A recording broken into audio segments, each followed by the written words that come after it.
Chola government in the Sangam age.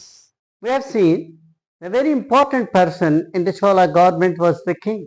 He is the monarch and he used to get help of these ministers to govern his kingdom. Kings used to make continuous tours so that the administration shall be perfect. And it is known in the history that these tours helped in the coordination of the administration. The Chola army consists of elephants, cavalry, and infantry, generally armed with spears. Most of the kings had bodyguards who defend kings even at the cost of their lives. The Venician traveler, that is Marcopolo, has described in his travelling note that when once a king is dead, all the bodyguards of the king used to die on the funeral pyre of the king.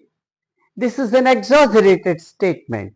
The Cholas have strong navy dominated in the Malabar and Coramandal coast, sometimes even the whole Bay of Bengal.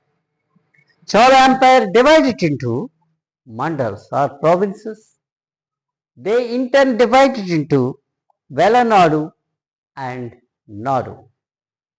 And the princes of the royal family appointed as the administrator of the provinces. Officers were generally paid with a revenue bearing land.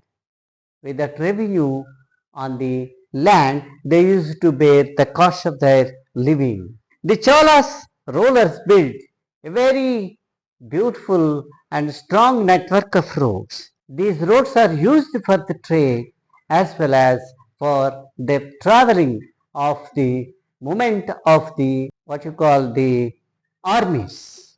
They made a gigantic trade with the Sumatra and Java. These are the greatest trade guilds that were seen in the Chola Empire. The river Kaveri and other rivers were used in the irrigation of the lands.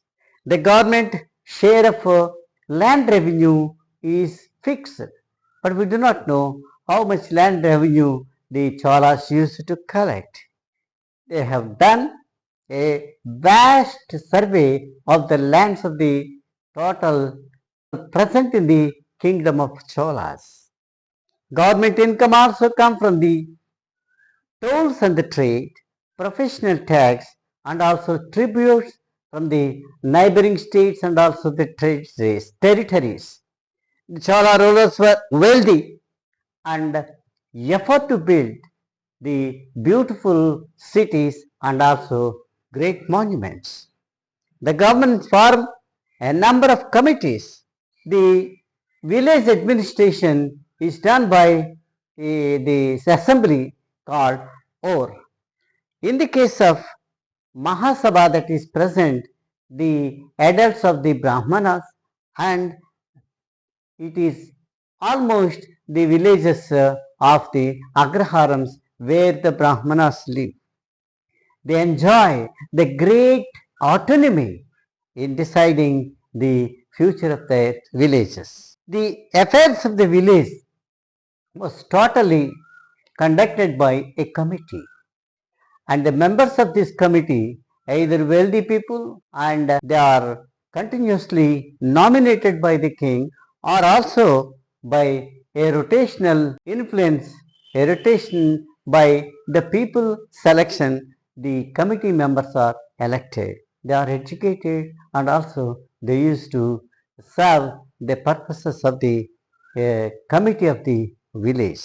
Other committees that were formed in Chola Empire was the law committee and land revenue committee and the committee of sharing the waters for the fields.